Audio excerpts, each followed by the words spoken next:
नमस्कार मित्रों, संसार मानस पर आप सभी लोगों का बहुत बहुत स्वागत है। आज चैत्र माह की पूर्णमासी है और आज के दिन श्री हनुमान जी का जन्म उत्सव मनाया जा रहा है बहुत ही धूमधाम से। इस अवसर पर आज पूर्णमासी की व्रत कथा को लेकर मैं उपस्थित हूँ। अगर इसमें कोई त्रुटि हो तो विद्वजन इसे क्षमा करेंगे और वीडियो पसंद आए तो इसे लाइक, सब्सक्राइब, शेयर ज़रूर करें। समय को बर्बाद ना करते हुए चलिए शुरू करते हैं आज की कथा। द्वापर युग में एक समय की बात है, यशोदा जी ने श्री कृष्ण से कहा, हे कृष्ण, तुम सारे संसार के उत्पन्न करता, पोषक तथा उसके संहार करता हो। आज कोई ऐसा व्रत मुझसे कहो जिसके करने से मृत्युलोक में स्त्रियों को विधवा होने का भय ना रहे तथा वह व्रत सभी मनुष्यों की मनोकामनाएं पूरी करने वाला हो। श्री कृष्ण ने बोला, माते, तुमने अति सुंदर प्रश्न किया है। मैं तुमसे ऐसे ही व्रत को सविस्तार कहता हूँ। सौभाग्य की प्राप्ति के लिए स्त्रियों को द्वादशत 32 पूर्णिमाओं का व्रत करना चाहिए। इस व्रत के करने से स्त्रियों को सौभाग्य और संपत्ति मिलती है। यह व्रत अचल सौभाग्य को देने वाला एवं भगवान शंकर के प्रति मनुष्य मात्र की भक्ति बढ़ाने वाला है। यशोदा जी ने बोला कि कृष्ण, सर्वप्रथम इस व्रत को मृत्युलोक में किसने किया था, इसके विषय में विस्तार पूर्वक मुझसे बताएं। श्री कृष्ण जी बोले कि माते, इस भूमंडल पर एक अत्यंत प्रसिद्ध राजा चंद्रहास से पालित अनेक प्रकार के रत्नों से परिपूर्ण कार्तिका नाम की एक नगरी थी। वहां पर घनेश्वर नाम का एक ब्राह्मण था और उसकी स्त्री अति सुशीला रूपवती नाम की थी। दोनों ही उस नगरी में बड़े प्रेम के साथ रहते थे। घर में धन आदि की कमी नहीं थी। उनको एक दुख था कि उनकी कोई संतान नहीं थी। इस दुख से वह अत्यंत दुखी रहते थे। एक समय एक बड़ा तपस्वी योगी उस नगरी में आया। वह योगी उस ब्राह्मण के घर को छोड़कर अन्य सब घरों में भिक्षा लाकर भोजन किया करता था। रूपवती से भी भिक्षा नहीं लेता था। उस योगी ने एक दिन रूपमती से भिक्षा न लेकर किसी अन्य के घर से भिक्षा लेकर गंगा के किनारे जाकर भिक्षानु को प्रेम पूर्वक खाया। धनेश्वर ने योगी का यह सब कार्य किसी प्रकार देख लिया। अपनी भिक्षा के अनादर से वह बहुत व्यथित हुआ और उसने जाकर साधु से बोला कि महात्मन, आप सब घरों में भिक्षा लेते हैं परंतु मेरे घर की भिक्षा कभी नहीं लेते, इसका कारण क्या है? योगी कहने लगा कि निपुत्र के घर की भिक्षा पतितों के अन्न की तुल्य होती है और जो पतितों का अन्न खाता है वह भी पतित हो जाता है। चूंकि तुम निपुत्र हो, अतः पतित हो जाने के भय से मैं तुम्हारे घर की भिक्षा नहीं लेता हूँ। धनेश्वर यह बात सुनकर अपने मन में बहुत दुखी हुआ और हाथ जोड़कर योगी के पैरों पर गिर पड़ा तथा आर्त भाव से बोला, महाराज, यदि ऐसा है तो आप मुझको पुत्र प्राप्ति का उपाय बतलाएं, क्योंकि आप तो सर्वज्ञ हैं। मुझ पर अवश्य ही कृपा करें। धन की मेरे घर में कोई कमी नहीं है, परंतु मैं पुत्र न होने के कारण अत्यंत दुखी हूँ। आप मेरे इस दुख का हरण करें, क्योंकि आप समर्थवान हैं। यह सुनकर योगी बोला कि ब्राह्मण, तुम चंडी की आराधना करो। घर आकर उसने अपनी स्त्री से सब वृत्तांत कहा और आप तप के निमित्त वन में चला गया। वन में जाकर उसने चंडी की उपासना की और उपवास किया। चंडी ने 16वें दिन उसको स्वप्न में दर्शन दिया और कहा, हे धनेश्वर, जा तेरे पुत्र होगा, परंतु वह 16 वर्ष की आयु में ही मृत्यु को प्राप्त हो जाएगा। यदि तुम दोनों स्त्री पुरुष 32 पूर्णमासों का व्रत विधि पूर्वक करोगे तो वह दीर्घायु हो जाएगा। जितनी तुम्हारी सामर्थ्य हो आटे के दिए बनाकर शिव जी का पूजन करना, परंतु पूर्णमासी का व्रत 32 अवश्य पूरा करना। प्रातःकाल होने पर इस स्थान के समीप ही तुमको एक आम का वृक्ष दिखाई देगा। उस पर चढ़कर एक फल तोड़कर शीघ्र अपने घर चले जाना। अपनी स्त्री से सब वृत्तांत कहना। ऋतु स्नान के पश्चात वह स्वच्छ होकर श्री शंकर जी का ध्यान करके उस फल को खा लेगी। तब शंकर भगवान की कृपा से उसके गर्भ रह जाएगा। जब वह ब्राह्मण प्रातःकाल उठा तो उसने उस स्थान के पास ही एक आम का वृक्ष देखा जिस पर एक अत्यंत सुंदर आम का फल लगा हुआ था।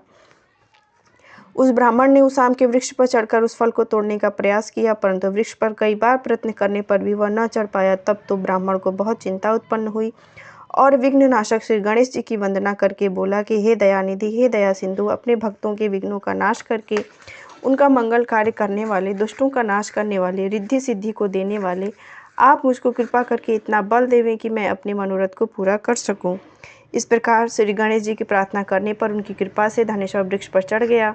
उसने एक अति सुंदर आम का फल देखा। उसने सोचा कि जो वरदान से यह फल मिला है वह कोई और दिखाई तो नहीं देता। उस धनेश्वर ब्राह्मण ने जल्दी से उस फल को तोड़कर अपनी स्त्री को लाकर दिया और इसकी स्त्री ने अपने पति के कथनानुसार उस फल को खा लिया। वह गर्भवती हो गई। देवी जी की असीम कृपा से उसके अत्यंत सुंदर पुत्र रत्न उत्पन्न हुआ, जिसका नाम उन्होंने देवदास रखा। माता पिता के हर्ष और शोक के साथ वह बालक शुक्ल पक्ष के चंद्रमा की भांति माता पिता के घर में बढ़ने लगा। भवानी की कृपा से वह बालक अति सुंदर, सुशील और विद्या पढ़ने में बहुत ही निपुण हो गया। माँ दुर्गा की आज्ञा अनुसार उसकी माता ने 32 पूर्णमासों का व्रत रखना प्रारंभ कर दिया था, जिससे उसका पुत्र दीर्घायु अर्थात बड़ी आयु वाला होवे। 16वां वर्ष लगते ही देवदास के माता पिता को बहुत चिंता हुई कि कहीं उनके पुत्र को इस वर्ष मृत्यु न हो जाए। इसीलिए उन्होंने अपने मन में विचार किया कि यदि यह दुर्घटना उनके सामने हो गई तो वह उसे किस प्रकार सहन करेंगे। अस्तु उन्होंने देवदास के मामा को बुलाया और कहा कि हमारी इच्छा है कि देवदास 1 वर्ष तक काशी में जाकर विद्या अध्ययन करे और हम उसको अकेला भी नहीं छोड़ना चाहते, इसीलिए तुम साथ चले जाओ और 1 वर्ष के पश्चात इसको वापस लौटा लाना। सब प्रबंध करके माता पिता ने काशी जाने के लिए देवदास को एक घोड़े पर बिठा के उसके मामा के साथ उसको कर दिया, किंतु यह बात उसके मामा या किसी और से नहीं कही। धनेश्वर ने सब पत्नी को अपने पुत्र की मंगल कामना तथा दीर्घायु के लिए भगवती दुर्गा की आराधना और पूर्णमासियों का व्रत करना आरंभ कर दिया। इस प्रकार बराबर 32 पूर्णमासों का व्रत पूरा किया। कुछ समय पश्चात एक दिन वह दोनों मामा व भांजा मार्ग में रात्रि बिताने के लिए किसी ग्राम में ठहरे हुए थे। उस दिन उन गांव में ब्राह्मण की अत्यंत सुंदरी, सुशीला, विदुषी और गुणवती कन्या का विवाह होना था। जिस धर्मशाला के अंदर वर और उसकी वरा ठहरी हुई थी, उसी धर्मशाला में देवदास और उसके मामा ठहरे हुए थे।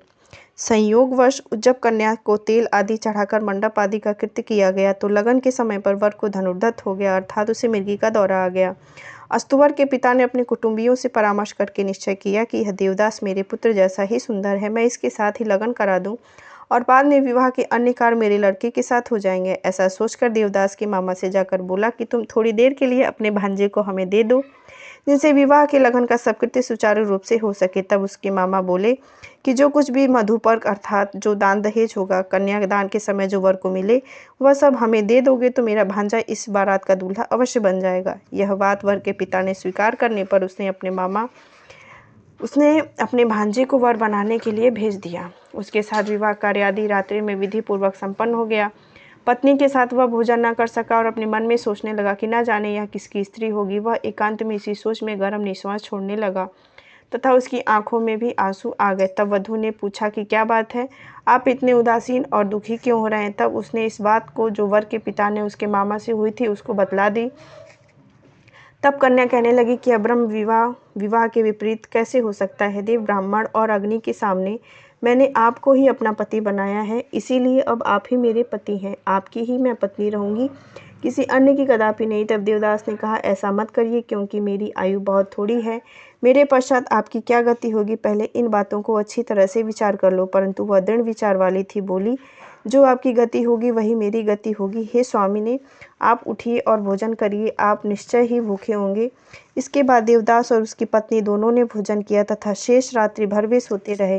प्रातःकाल 4 बजे देवदास ने अपनी पत्नी को 3 नगों से जड़ी हुई एक अंगूठी और रुमाल दिया और बोले, प्रिय, इसे ले लो और संकेत समर कर इससे चित्त हो जाओ। मेरा जीवन मरण जानने के लिए एक पुष्प वाटिका बनाओ और उसमें सुगंधित वाली एक नव मल्लिका लगा लो। उसको प्रतिदिन जल से सींचा करो और आनंद के साथ खेलो कूदो तथा उत्सव मनाओ।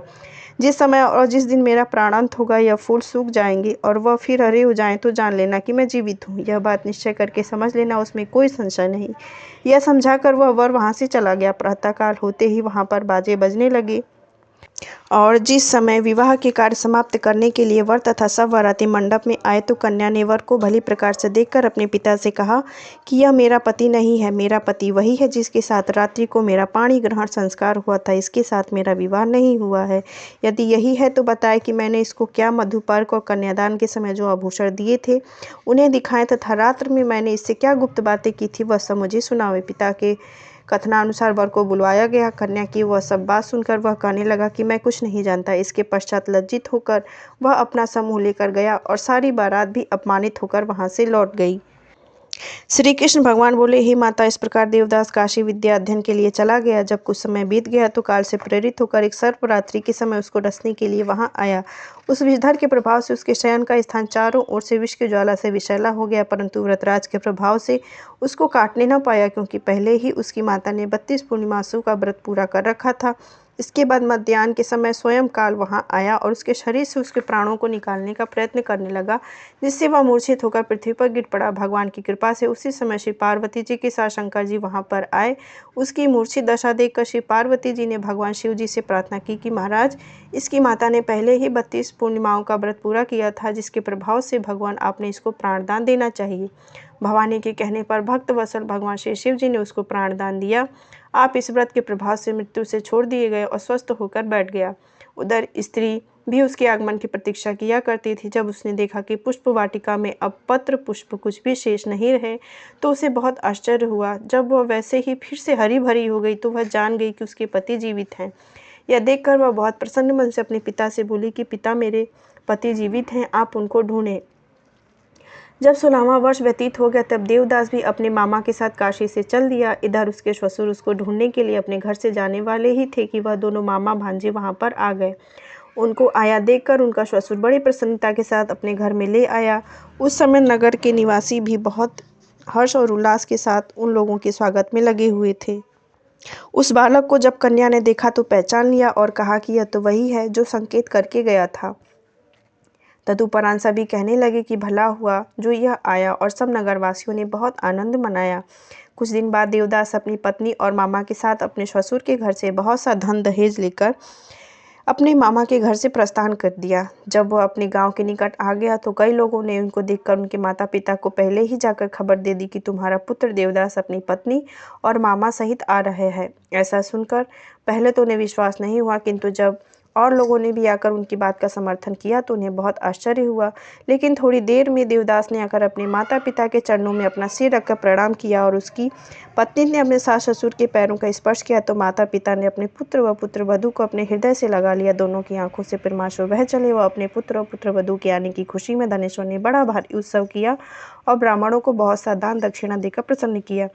भगवान श्री कृष्ण बोले कि इस प्रकार धनेश्वर 32 पूर्णिमाओं के व्रत से प्रभाव से पुत्रवान भी हुआ। जो स्त्रियां इस व्रत को करती हैं वे जन्म जन्मांतरों तक जो दुख है उसका नहीं मुख देखती हैं और सदैव सौभाग्यवती बनी रहती हैं। यह मेरा वचन है, इसमें कोई संदेह नहीं जाना। यह व्रत पुत्र पौत्रों दुख देने वाला और संपूर्ण मनोकामनाओं को पूरी करने वाला है। द्वादशीसत 32 पूर्णिमाओं के व्रत करने से व्रतों की इच्छाएं भगवान शिव जी की कृपा से अवश्य पूर्ण हो जाती हैं। इस प्रकार यह पूर्णमासी की कथा समाप्त हुई। उम्मीद करते हैं कि आपको ये कथा पसंद आई होगी। इसे लाइक शेयर सब्सक्राइब जरूर करें और इसमें कोई त्रुटि हो गई तो विद्वजन इसे क्षमा करें। आपके एक सब्सक्रिप्शन से हमें बहुत सारा मनोबल मिलता है कि हम आगे भी बहुत अच्छी अच्छी कथाएँ लेकर आएँ। तो बने रहें इस चैनल पर। मिलते हैं अगले वीडियो में।